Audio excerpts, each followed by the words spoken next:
ये खबर Periyar Maniammai institute of science and technology Thanjavur Tamil Nadu द्वारा प्रस्तुत की गई है। सबसे बड़ी डिमांड तो हमारी ये है कि आरक्षण की समीक्षा हो कि हर दशक में कितना किसको लाभ इसका मिला। इस पे आज तक हमारे पास कोई व्हाइट पेपर नहीं आया है कि कौन सी जातियां अच्छे स्थिति में गई और कौन बुरी स्थिति। एससी में 1000 जातियां ऐसी हैं जिनको आज तक आरक्षण का कोई लाभ नहीं मिला। ओबीसी में भी 1000 जातियां ऐसी हैं जिनको आरक्षण का लाभ नहीं मिला है। तो पहला तो समीक्षा है। दूसरा है कि बेयर मिनिमम मार्क्स एक डिसाइड होना चाहिए। जो जनरल कास्ट के लिए मान लीजिए कट ऑफ 70 जा रहा है तो आरक्षितों के लिए एट मोस्ट 10% का गैप होना चाहिए। वो भी ना हो तो ज्यादा अच्छा है। आप आर्थिक रूप से आरक्षण दे दो। जितने भी लोग जो भी लोग हैं जो विकट गरीबी में, जैसे भंगी है, पासी है, मुसहर समाज के लोग आते हैं, इन लोगों तक आरक्षण पहुंचना चाहिए। उसके बाद कोटा विद इन कोटा, उसी में 15% कोटा है तो आप उसमें बांट दो कि समीक्षा करने के बाद कि किन लोगों को सबसे अधिक लाभ मिल गया उसको आप कम कोटा कर दो, जिनको नहीं मिला उसको ज्यादा कर दो। ये सारी चीजें, ये बेयर मिनिमम है जो होनी ही चाहिए। अगर ये नहीं होगा तो हम घर घर जाएंगे, लोगों को बताएंगे। हमारे पास और कोई विकल्प नहीं बचता है। मैं उनसे कहना चाहूंगा जितने भी वॉलेट से पूरा करें।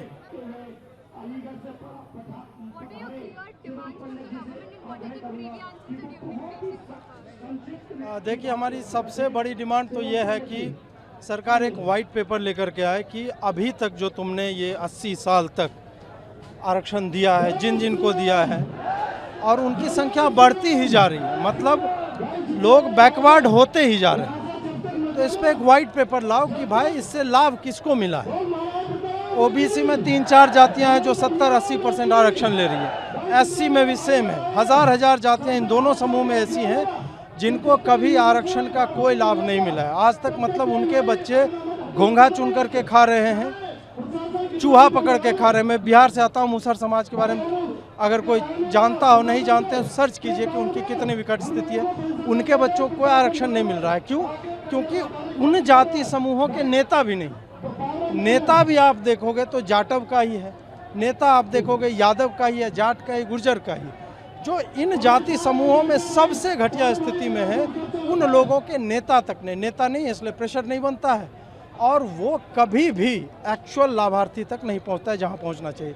पहली डिमांड व्हाइट पेपर लाइए, हर दशक दर दशक क्या लाभ किस जाति को पहुंचा है उस हिसाब से कीजिए। दूसरी डिमांड है कोटा विद इन कोटा, जिसपे सरकार ने अभी कहा कि हम उसमें क्रीमी लेयर नहीं लागू करेंगे। लागू करना पड़ेगा, नहीं करोगे, अरे यार आप दूसरे को बुलाए, बाद में आते हैं। हाँ सॉरी।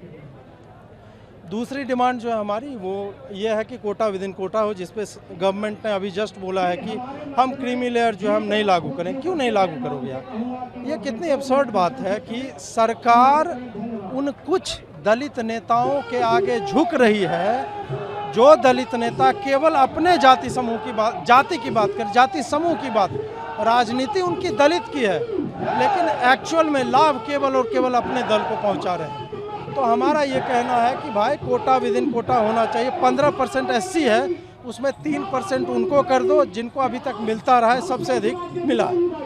12% बचेगा, उसमें 1, 2, 3 कर सकते हैं आप, 4%, 3%, 6% ऐसे करके, ताकि एक्चुअल में जिसको चाहिए वहाँ तक पहुँचे। तीसरा डिमांड है मिनिमम मार्क्स का।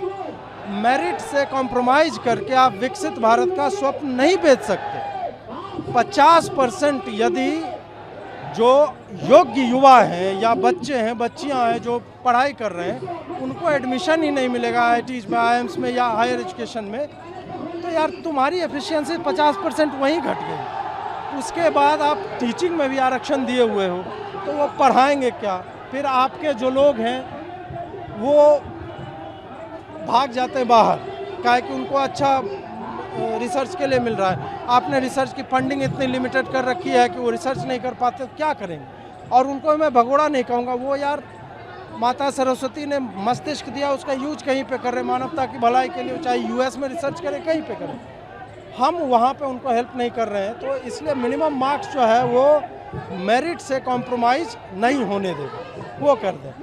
फिर एक रास्ता है EWS को SC के एट पार ट्रीट किया जाए। जिस वर्ग की परिभाषा में इकोनॉमिकली वीकर लिखा हुआ है उसको ना तुम फॉर्म खरीदने में सहूलियत दे रहे हो, ना तुम उसका हॉस्टल फीस माफ़ कर रहे हो, ना कोर्स फी उसका माफ़ हो रहा है, तो भाई तुम उसको रिकॉग्नाइज करके क्या मतलब, क्या लॉजिक है इसका।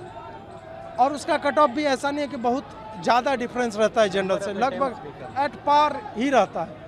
तो आपने एक्चुअल में कुछ नहीं किया, ये एक झुंझुना उनको पहुंचा दिया गया। और दुर्भाग्य देखिए कि सबसे अधिक अर्निंग क्लास कौन है। तुम तो मान लिए हो ना कि दलित, पीड़ित, वंचित, शोषित हैं, तो भाई वो तो इनकम टैक्स भी नहीं दे रहे हैं, ना ही उनका कंजम्पशन उतना है कि तुम ये कहोगे कि नहीं वो GST तो दे रहे हैं, वो मैच करेंगे। नहीं, मैं एक आदमी जो मान लीजिए 1 लाख रुपये के मकान में रहता हूँ, फॉर दैट मैटर कि 1 लाख रुपये मैं रेंट देता हूँ, तो मेरा जीवन स्तर ऊंचा है। मैं कार खरीदूंगा उस पर GST दूंगा, पेट्रोल पे दूंगा, सरसों तेल भी मैं ज़्यादा खाऊंगा, हो सकता है मैं ऑलिव ऑयल खा रहा हूँ, भाई मीट कंजम्पशन मेरा ज़्यादा होगा, तो GST में ज़्यादा। और जो गरीब है, जो जोड़ रहा है कि 50 रुपये में मेरा पूरा दिन निकालना है, 50 रुपये में कहाँ GST, कितना GST दे रहा होगा, तो वो भी लॉजिक फ्लॉड है। तो कमा करके हम दे रहे हैं जिससे एजुकेशन सब्सिडाइज हो रही है। किसकी सब्सिडाइज हो रही है? EWS की नहीं हो रही, उन 50% लोगों की हो रही है जो हमारे जान के पीछे पड़े हुए हैं, जो -40 आप वही कि विकसित भारत कैसे बना लोगे यार, ये -40 -60 वाली। तो एक तो वो है कि आप EWS को करो SC के पार, उनको आर्थिक लाभ मिलना ही मिलना चाहिए। ये बेयर मिनिमम 4-5 बातें हैं जिससे एक्चुअल में SC ST OBC कोई हानि नहीं होने वाली है। इस वर्ग को जो आज सड़कों पे आया है और आगे आने वाले समय में ये जंतर मंतर कितनी जगह पे जाएगा ये संभवतः सरकार को पता नहीं है, तो वैसा ना करें। अभी कम से कम इंडिकेशन दे कि we are going to sit down, talk about this, और कुछ रिफॉर्म्स जो नीडेड हैं विदाउट हार्मिंग एनीबडी। एक्चुअल में हम कह रहे हैं रिफॉर्म करो, जिसको आवश्यकता है उसको दो, हमें कोई समस्या नहीं। इन सब बिंदुओं पे विचार कम से कम चालू करें, ये हमारी डिमांड है। मैसेज यही है कि आप जहाँ पर भी हैं सबसे पहले इन्फॉर्म कीजिए अपने आप को, जस्ट टॉक अबाउट इट। जितने बिंदु मैंने बोले इन पे मनन कीजिए आप। और RHA आंदोलन का पेज है, इंस्टाग्राम पे है, ट्विटर पे, बहुत सारे पेज है, मैं कहता हूँ सबको फॉलो कर लो, मेरा ही पेज फॉलो मत करो। टॉक विथ डेटा कि IIT में SC का 0 फी है और एक सवर्ण जो निर्धन है 12 लाख उसको देना पड़ता है, वो लोन लेगा। लोन में भी एक सवर्ण को लोन मिलने में नाको चने चबाने पड़ जाते हैं, क्योंकि वो गरीब है, वो कोलेट्रल क्या देगा एजुकेशन लोन का, जो भी रखना होगा, माँ बाप का ज़मीन का कागज़।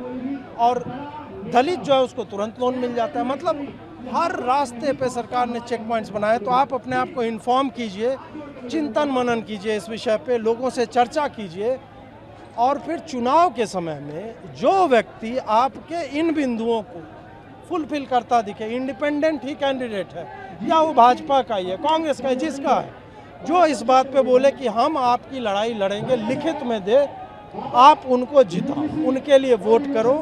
आगे अभी एक चुनाव आ रहा है, हर साल 5 चुनाव होते हैं इस देश में। सवर्णों से यही आग्रह है कि चुनाव में इस गर्मी को पहुंचा, क्योंकि गर्मी केवल अराजकतावादी मॉब की गर्मी नहीं होती है जो पत्थरबाजी करके और आग लगाती है देश के संसाधनों में। हम आग नहीं लगाएंगे, लेकिन हीट तरह तरह से जनरेट होता है, रेडिएशन का हीट होता है, फ्यूजन से होता है हीट, फिजन से होता है, आग से होता है, और विचारों से गर्मी आती है। तो विचारों की गर्मी दिखाइए और ये गर्मी सरकार तक पहुंचाइए।